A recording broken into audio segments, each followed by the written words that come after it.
And now at 6, during the pandemic, benefits for the unemployed were starkly different than normal, and rightly so, as the state and nation saw massive numbers of people without jobs. And now there's a legal challenge against the governor's decision to end extended unemployment insurance benefits created by the CARES Act. Tonight, WRTV is looking at this situation piece by piece.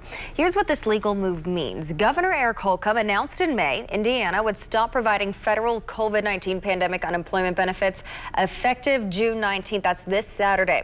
He said he believed there were enough open, good-paying jobs in Indiana to justify ending a $300 weekly federal add-on, among other benefits.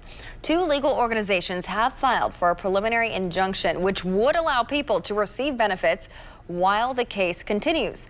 Lawyers have cited a study that found cutting benefits would affect more than 286,000 people and would result in a forfeiture of $1.5 billion by the state. And we checked, and the latest unemployment rate for Indiana is just 3.9%. 1 year ago, when unemployment was at its worst, we were hovering around 17% unemployment, the highest in the state's history at that point. We may have lower unemployment numbers now, but we've found the number of jobs filled has also been decreasing. Economist Mike Hicks at Ball State University told us that's why the public should be wary of the state's seemingly low unemployment rate and the national rate of 6.1%. He says the actual number of people who are just plain not working or are underemployed has been higher than we may know. And here's a snapshot of actual unemployment benefits in Indiana. Since March of 2020, unemployed Hoosiers have received nearly $8.7 billion in unemployment benefits. About 20% of that came from the state and 80% was federally funded. Over 860,000 Hoosiers have been paid out, and you can see here in this graph the peak of those unemployment claims happened in April and May of last year, when we experienced the highest unemployment rates the state has ever seen. That meant $1.5 billion in Indiana unemployment payments last May. And tonight, WRTV's Sanctorum is taking a closer look at this lawsuit and what the end of these federal unemployment benefit programs could mean to thousands of Hoosiers.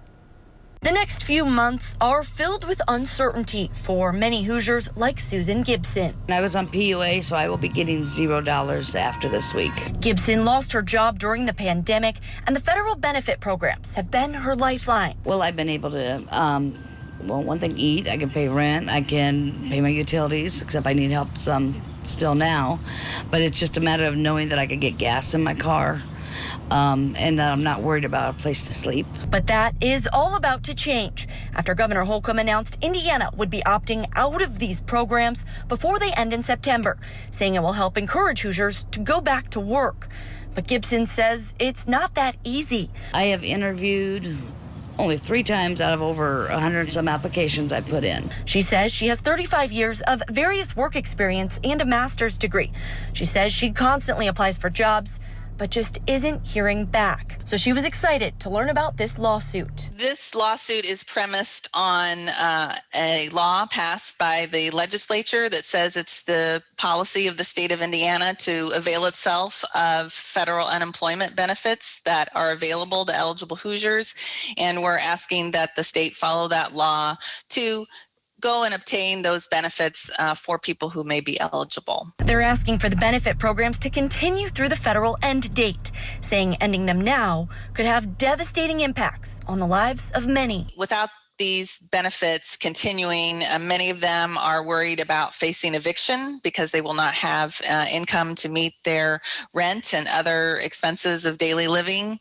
One of the clients also has a childcare issue. She doesn't have adequate access to affordable childcare in her area. And although the lawsuit was filed on behalf of 5 Hoosiers, their situations and circumstances are not unique, and the plea to state leaders the same as many in the community. Give us the 3 months left. Yes, it will end, but at least we have 3 more months that we don't have to fret and worry, and then maybe we can find one of those jobs. Working for you, Sanctorum, WRTV.